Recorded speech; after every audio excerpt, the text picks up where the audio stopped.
حدیثوں اللہ تعالیٰ کا شکر بجا لائیے کہ اللہ تعالیٰ نے آپ کو کتاب و سنت کا پاسبان بنایا ہے۔ اس عظیم نعمت کو یاد کیجئے کہ اللہ نے آپ کو اہل حدیث بنایا ہے، یہ سب سے بڑی نعمت ہے۔ اور جو نبی صلی اللہ علیہ وسلم کی پیروی میں جتنا مضبوط ہوتا ہے وہ قسم کھا کر کے بولتا ہوں، یہ جشن میلاد ہو یا ان جیسی جتنی بدعات ہو، وہ لومۃ لائم عوام الناس کی پرواہ کیے بغیر اللہ تعالیٰ سے ڈرتے ہوئے دنیا والوں کے سامنے بتاتا ہے، بھائیوں آج تم جو جشن منا رہے ہو، یہ جو میلاد منا رہے ہو، یہ نبی کی پیروی نہیں ہے، یہ نبی کی اطاعت نہیں ہے، یہ نبی صلی اللہ علیہ وسلم کی نافرمانی ہے۔ کیوں؟ کیونکہ کیا کہا گیا ہے؟ تجرید المتابعۃ للمعصوم، کہ رسول اللہ صلی اللہ علیہ وسلم کی پیروی کو خالص کیا جائے۔ پہلی کیوں کتاب و سنت سے دوری؟ واضح چیزیں ہماری آنکھوں کے سامنے موجود ہے، پھر کیوں اتنا لاپرواہی؟ بھائی اللہ نے کہا، پھر اس کے باوجود آپ کو کس نے کہا کہ اس طرح کے جلسے جلوس نکالو؟ آپ کو کس نے کہا کہ محفلیں منعقد کرو؟ آپ کو کس نے کہا کہ رسول اللہ صلی اللہ علیہ وسلم کی آمد ان محفلوں میں ہوتی ہے؟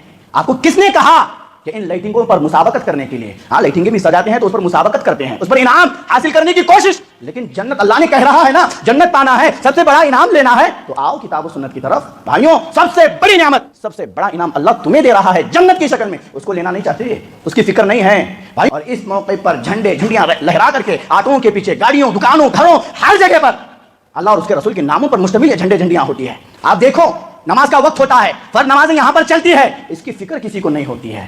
فرض نمازیں چھوٹتی ہے، چھوٹ جائے، لیکن ہمارا نوجوان ڈھولوں کے سامنے ناچتا ہوا، ڈی جے کے سامنے مٹکتا ہوا آگے بڑھے گا، لیکن فرض نمازوں کی فکر اس کو نہیں ہوتی ہے۔ بھائیوں آپ کو غیرت نہیں ہے؟ آپ کو ڈر نہیں لگتا ہے اللہ کا؟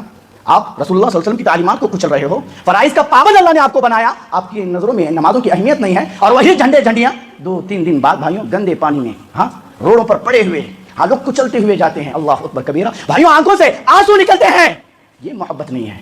حقیقی محبت کرو، کون روکتا ہے آپ سے محبت کرنے سے؟ لیکن محبت کا طریقہ وہی ہوگا جو شریعت نے مقرر کیا ہے۔